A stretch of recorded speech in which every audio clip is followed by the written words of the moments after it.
السلام علیکم ورحمۃ اللہ وبرکاتہ۔ معزز سامعین، ابو یسریٰ مخدومی آپ کی خدمت میں حاضر ہے۔ آج ہم انشاءاللہ تعالی اسراء و معراج کی نشست سوم کے اوپر ہم انشاءاللہ تعالی غور و فکر کریں گے، اور اس نشست کے اندر جہاں پر بات ختم ہوئی تھی اس سے آگے ہی اپنی بات کو لے کر چلیں گے۔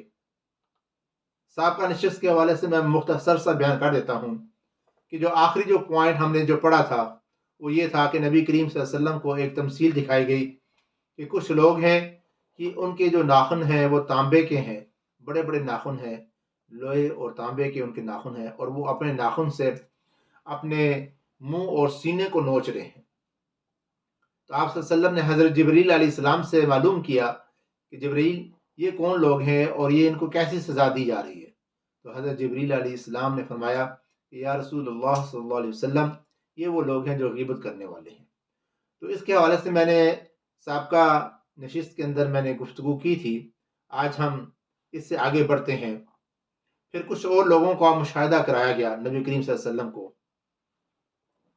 اور ان کی جو مشابہت اور ان کی جو شکل جو تھی وہ بھی واضح بیان کی گئی کہ وہ تھے تو وہ انسان، لیکن ان کے جو ہونٹ تھے وہ اونٹوں کی طرح تھے، جس طرح اونٹوں کے ہونٹ یا ان کی جو شکل ہوتی ہے اس طرح کے مشابہت تھی، اور وہ آگ کھا رہے تھے۔ نبی کریم صلی اللہ علیہ وسلم نے پھر پوچھا کہ یہ کون لوگ ہیں؟ آپ صلی اللہ علیہ وسلم کو بتلایا گیا یا رسول صلی اللہ علیہ وسلم، یہ وہ لوگ ہیں جو یتیم کا مال ہضم کر جایا کرتے تھے، اور ان کو کوئی اس بات کی فکر نہیں ہوتی تھی کہ ہم کتنا بڑا جرم کر رہے ہیں۔ اسی کو اللہ رب العزت نے قرآن پاک میں فرمایا کہ ان الذین یأکلون اموال الیتامی ظلما انما یأکلون فی بطونہم نارا وسیصلون سعیرا، کہ بے شک وہ لوگ جو یتیم کے مال کو ناحق کھاتے ہیں وہ اپنے پیٹوں میں آگ بھر رہے ہیں، اور ان قریب وہ بھڑکتی ہوئی آگ کے اندر ان کو داخل کر دیا جائے گا۔ یہ سورہ نساء کی آیت ہے۔ اس سے معلوم یہ ہوا کہ یتیم کا مال جو ہے وہ کھانا کتنا بڑا گناہ ہے۔ جو احادیث کے اندر اس کی جو تفسیر آتی ہے، اور جو اس آیت کی جو تفاسیر مفسرین حضرات نے کی ہے، اس کے اندر یہ بات واضح ہے کہ یتیم کا مال ہمارے پاس امانت کے طور پر ہوگا، اور وہ یتیم کا مال اگر ہم کسی کاروبار میں لگاتے ہیں تو اتنا ہی ہم اس میں سے لے سکتے ہیں، اتنی اجرت لے سکتے ہیں جتنا ہم اس کے اوپر ٹائم لگاتے ہیں، اپنی ایبیلٹیز لگاتے ہیں اس کے مال کو آگے صرف کرنے کے لیے، اسی قدر ہم اس میں سے حصہ کھا سکتے ہیں۔ چونکہ اب یہاں پر تفصیل کا موقع نہیں ہے، بس صرف خالی جو ہے وہ اشارات ہیں، اس لیے اشارات کے اندر بات جو ہے وہ میں آپ کے سامنے رکھ رہا ہوں۔ اس کے بعد پھر آگے نبی کریم صلی اللہ علیہ وسلم کو دکھایا گیا کہ کچھ لوگ ہیں کہ جن کے پیٹ بے انتہا بڑے ہیں اور سانپوں سے بھرے ہوئے ہیں، آنے جانے والے لوگ ان کو روند رہے ہیں، مگر وہ اپنی جگہ سے ہل نہیں سکتے۔ پوچھا یہ کون لوگ ہیں؟ کہا کہ یہ سود خوار ہیں۔ تو اس کے اوپر بھی میں نے پچھلی دفعہ مختصر سی بات کی تھی۔ یہ جو سود جو ہے اس کی بہت ساری قسمیں ہیں۔ نبی کریم صلی اللہ علیہ وسلم نے فرمایا کہ سود کی 100 قسمیں ہیں، اور سب سے ہلکی قسم جو ہے سود کا، اس کا جو گناہ اور عتاب جو ہے وہ اس طرح ہے کہ نبی کریم صلی اللہ علیہ وسلم نے فرمایا کوئی آدمی اپنی ماں سے زنا کرے جتنا گناہ وہ ہے، اس طرح سود کی جو سب سے کم درجے کی جو حالت ہے، جو اس کی شک ہے، جو آدمی اس کے اوپر بھی عمل کرتا ہے تو اس کو اتنا سخت گناہ جو ہے وہ ملتا ہے۔ تو اللہ رب العزت سے پناہ مانگنی چاہیے کہ اللہ تعالیٰ ہمیں ہر قسم کے سود سے محفوظ فرمائے، چاہے وہ سودی کاروبار ہو، سودی لین دین ہو، جو بھی معاملہ ہو جس کا سرا جا کر سود سے ملتا ہو، چاہے وہ لاٹری کی شکل کے اندر ہو یا کسی ایسی صورت کے اندر ہو، یا کوئی فکس جو پروفٹ ہو، یہ ساری چیزیں جو ہیں یہ سود کے ساتھ اور اس کی خاندان سے ملتی ہیں۔ اللہ رب العزت سے دعا ہے کہ اللہ تعالیٰ ہمیں ان سے 100% بچنے کی توفیق عطا فرمائے۔ اب یہ چونکہ یہ سلسلہ جاری ہے، نبی کریم صلی اللہ علیہ وسلم کو مختصر جو ہے یہ چیزوں کا جو ہے وہ مشاہدہ کرایا جا رہا ہے۔ اس کے بعد نبی کریم صلی اللہ علیہ وسلم آگے بڑھتے ہیں اور دیکھا کہ کچھ لوگ جو ہے وہ ان کے پاس بہت عمدہ قسم کا ایک طرف گوشت پڑا ہوا ہے، بہت عمدہ گوشت بھونا ہوا پڑا ہوا ان کے پاس، اور اس کو چھوڑ کر وہ بہت ہی بدبودار اور سڑا ہوا گوشت جو ہے وہ کھا رہے ہیں۔ نبی کریم صلی اللہ علیہ وسلم نے پھر پوچھا کہ یہ کیا ماجرا ہے؟ تو کہا کہ یہ وہ مرد اور عورتیں ہیں جن کے پاس اپنی خواہشات نفس پورا کرنے کے لیے حلال ذرائع موجود تھے، لیکن حلال ذرائع کو چھوڑ کر وہ حرام کی طرف پڑے، یہ ان کی مثال ہے۔ تو معاشرے کو اللہ رب العزت پاک بالکل رکھنا چاہتا ہے، اس لیے اللہ رب العزت نے ہم مرد اور عورت کی خواہشات نفس پوری کرنے کے لیے حلال راستہ جو نکاح کا راستہ ہے، جو میاں بیوی کا جو راستہ ہے، وہ اللہ رب العزت نے قرآن و حدیث کے ذریعے سے ہمیں متعارف کرایا۔ اس راستے کو چھوڑ کر جو کوئی اور راستہ اختیار کرتا ہے، گویا ایک حلال چیز، عمدہ چیز اس کے پاس پڑی ہے، اس کو چھوڑ کر وہ گلی سڑی اور بدبودار چیز جو ہے وہ کھاتا ہے۔ آج ہم اگر خود مشاہدہ کریں، ایک طرف ایک پلیٹ کے اندر اچھا گوشت پڑا ہوا ہے اور ایک طرف بدبودار گوشت ہے، بدبودار گوشت کی طرف کسی کے ہاتھ نہیں جائیں گے، جو اچھا گوشت جو ہے، جو اچھا کھانا جو ہے، وہ اس کی طرف اس کے ہاتھ جائیں گے۔ تو پھر کیا وجہ کہ ہم اس معاملے کے اندر وہاں پر یہ بات کیوں نہیں سوچتے؟ یہ ایمان کی کمی ہے۔ جس آدمی کے دل کے اندر یہ ایمان ہوگا اور جس کے سامنے یہ حدیث ہوگی، جس کے سامنے یہ واقعہ ہوگا کہ آپ صلی اللہ علیہ وسلم نے خود اپنی آنکھوں سے دیکھا ہے ان کا انجام، یقیناً وہ اس طرف آگے بڑھنے کی ضرورت نہیں کرے گا۔ پھر نبی کریم صلی اللہ علیہ وسلم آگے بڑھے اور دیکھا کہ کچھ عورتیں ہیں جن کو چھاتیوں کے بل لٹکا دیا گیا۔ پھر آپ صلی اللہ علیہ وسلم نے پوچھا حضرت جبریل علیہ السلام سے کہ یہ کیا ماجرا ہے؟ تو حضرت جبریل علیہ السلام نے فرمایا کہ رسول اللہ علیہ وسلم، یہ وہ عورتیں ہیں کہ جنہوں نے بدفعلی کی اور دوسروں کے بچوں کو اپنے شوہروں کے ساتھ مونڈ دیا۔ اس کے اندر بھی ایک اشارہ ہے۔ اللہ تعالیٰ اس سے بھی ہمیں محفوظ فرمائے۔ آگے بڑھتے ہیں، نبی کریم صلی اللہ علیہ وسلم کی مختلف فرشتوں کے ساتھ ملاقاتیں ہو رہی ہیں، اور ایک فرشتہ جو ہے اس کے ساتھ جب آپ صلی اللہ علیہ وسلم کی ملاقات ہوئی تو اس کے چہرے کے اوپر کوئی مسکراہٹ نہیں تھی، اور ان کے جو بڑی ترش روئی سے نبی کریم صلی اللہ علیہ وسلم سے وہ ملے، یہ نہیں تھا کہ انہوں نے کوئی آپ صلی اللہ علیہ وسلم کے ساتھ کوئی بدتمیزی کی یا آپ کی شان میں کوئی گستاخی کی، لیکن وہ ان کا جو ان کے چہرے کے اوپر کوئی کسی قسم کی مسکراہٹ نہیں تھی، بہت سنجیدہ، اور ان کے چہرے سے بڑی یعنی کہ ایک غصے کی علامت نظر آ رہی تھی۔ تو آپ صلی اللہ علیہ وسلم نے پوچھا کہ باقی جتنے بھی فرشتے ملے ہیں بڑے وہ خندہ پیشانی سے اور مسکرا کے ملے ہیں، ان سب کی ترش روئی کا کیا ماجرا ہے؟ تو آپ صلی اللہ علیہ وسلم کو بتلایا گیا کہ رسول اللہ علیہ وسلم یہ جہنم کا دروغہ ہے، اس کے چہرے کے اوپر مسکراہٹ کا کوئی معاملہ نہیں ہے۔ باہر آپ صلی اللہ علیہ وسلم آگے بڑھے، اس کے بعد کے آسمانوں پر نبی کریم صلی اللہ علیہ وسلم کو سیر کرائی گئی۔ اس مرحلے میں سے گزر کر آپ دوسرے آسمان پر پہنچے، یہاں کے اکابرین میں دو نوجوان سب سے ممتاز تھے۔ تعارف پر معلوم ہوا یہ حضرت یحییٰ اور حضرت عیسیٰ علیہ السلام ہیں۔ تیسرے آسمان پر آپ کا تعارف ایک ایسے بزرگ سے کرایا گیا جن کا حسن عام انسانوں کے مقابلے میں ایسا تھا جیسے تاروں کے مقابلے میں 14ویں کا چاند۔ معلوم ہوا یہ حضرت یوسف علیہ السلام ہے۔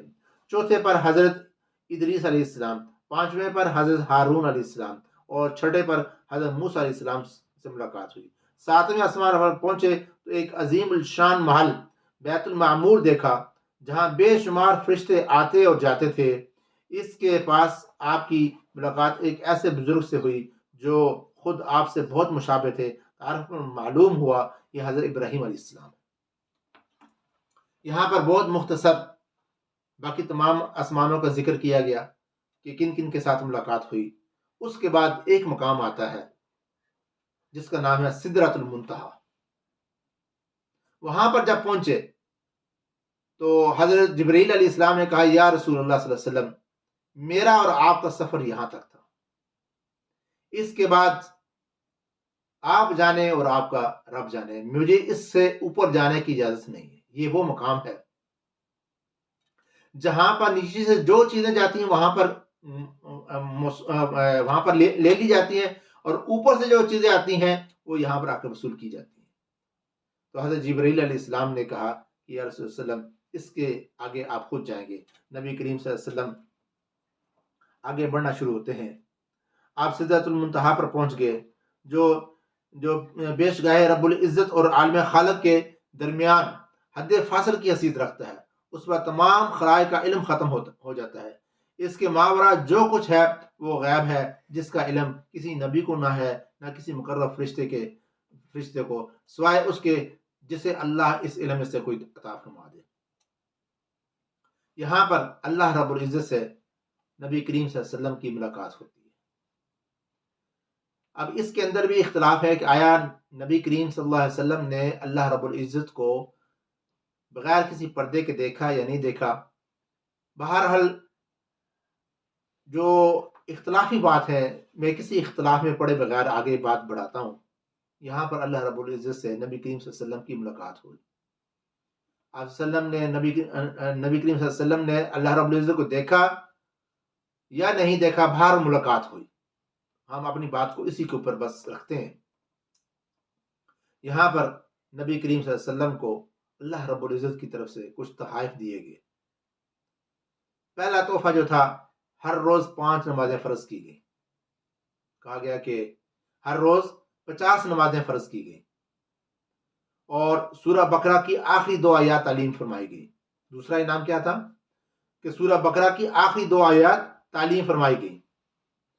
وہ کون سی؟ للہ ما فی السماوات و ما فی الارض وان تبدوا ما فی انفسکم، یہاں سے لے کر آخر تک یہ در حقیقت ایک دعا ہے، اللہ اور بندے کے درمیان ایک دعا ہے، اور اللہ رب العزت نے وہ خود الفاظ وہ سکھائے ہیں، بہت پیاری دعا ہے۔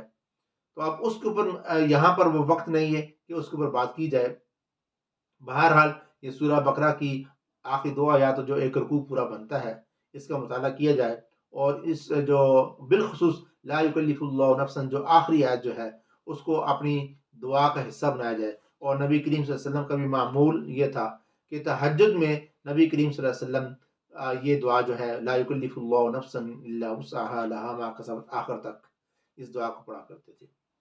اس کے بعد آپ صلی اللہ علیہ وسلم سے یہ فرمایا گیا کہ شرک کے سوا سب دوسرے گناہوں کی بخشش کا امکان ظاہر کیا گیا۔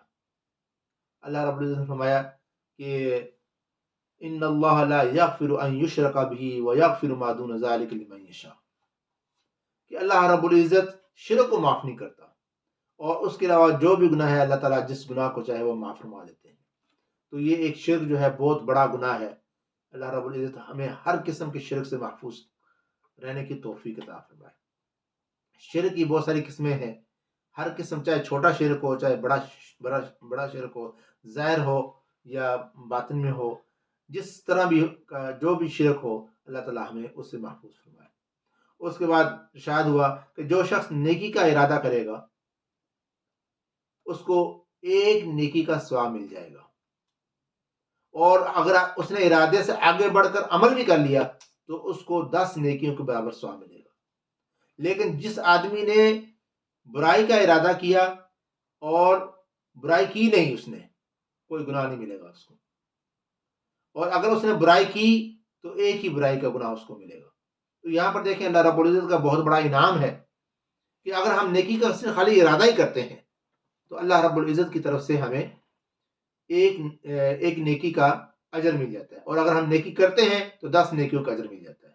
اور گناہ، ایک آدمی گناہ کے بارے میں سوچتا ہے، ارادہ کرتا ہے، لیکن وہ نہیں کرتا تو وہ گناہ سے محفوظ ہے۔ ہاں اگر وہ کر لیتا ہے تو اس کو ایک ہی گناہ کا جو ہے وہ سزا ملتی ہے۔ یہ اللہ رب العزت کی طرف سے بہت بڑا انعام ہے۔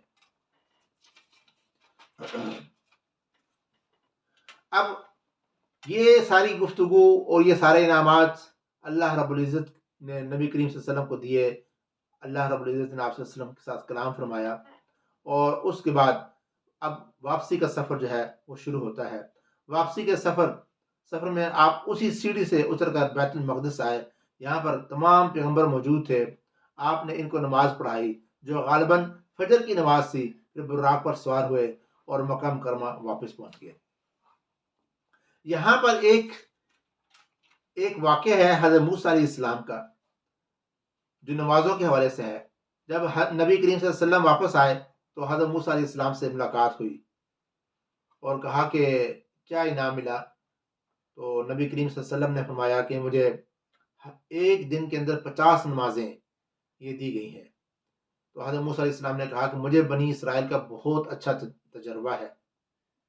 یہ آپ کی امت 50 نمازیں ایک روز میں نہیں پڑھ سکے گی. واپس جائیں اور جا کر کچھ کمی کی درخواست کریں. نبی کریم صلی اللہ علیہ وسلم واپس گئے اور 10 کم ہو گئی. پھر آئے, پھر حضرت موسیٰ علیہ السلام نے کہا کہ یہ بھی زیادہ ہے. پھر گئے, پھر 10 کم ہو گئی. پھر آئے, یہاں تک کہ 5 نمازیں رہ گئیں اور حضرت موسیٰ علیہ السلام نے کہا کہ یہ بھی آپ کی امت نہیں پڑے گی. لیکن نبی کریم صلی اللہ علیہ وسلم نے فرمایا کہ اب مجھے جاتے ہوئے شرم آتی ہے. اور وہاں پر ایک انعام وہاں پر اور مل گیا. جب 5 نمازیں لے کر نبی کریم صلی اللہ علیہ وسلم اللہ کے دربار سے تشریف لا رہے ہیں, واپس آ رہے ہیں, تو اللہ رب العزت کی رحمت جوش میں آئی اور اللہ رب العزت نے اعلان فرمایا کہ اے محمد صلی اللہ علیہ وسلم آپ لے کے تو 5 نمازیں جا رہے ہیں, لیکن جو بھی 5 نمازیں پڑھے گا اس کو 50 نمازوں کا ثواب دے گا. یہ اللہ رب العزت کی رحمت اور محبت آپ صلی اللہ علیہ وسلم کے لیے ہے. اور اسی رحمت اور محبت کا ایک چھوٹا سا ایک اور میں آپ کو حدیث کے حوالے سے بیان کر دیتا ہوں کہ آپ صلی اللہ علیہ وسلم نے فرمایا کہ میری امت کا جو وقت ہے بہت مختصر وقت رکھا گیا ہے. ٹائم جو ہے وہ میری امت کے لیے ہے عصر سے لے کے مغرب تک, اور اجرت جو ہے وہ 2 گنا ہے. یعنی کہ باقی امتیں جو تھیں ان کا اجر وہ صبح فجر سے لے کے شام تک ان کی مزدوری کا کام تھا اور ان کو ایک اجرت ملتی تھی. لیکن آپ صلی اللہ علیہ وسلم کی امت کا جو ٹائم ہے بہت مختصر ٹائم اور اجر 2 گنا ہے. یہ بھی بہت بڑا انعام ہے آپ صلی اللہ علیہ وسلم کی امت کے لیے.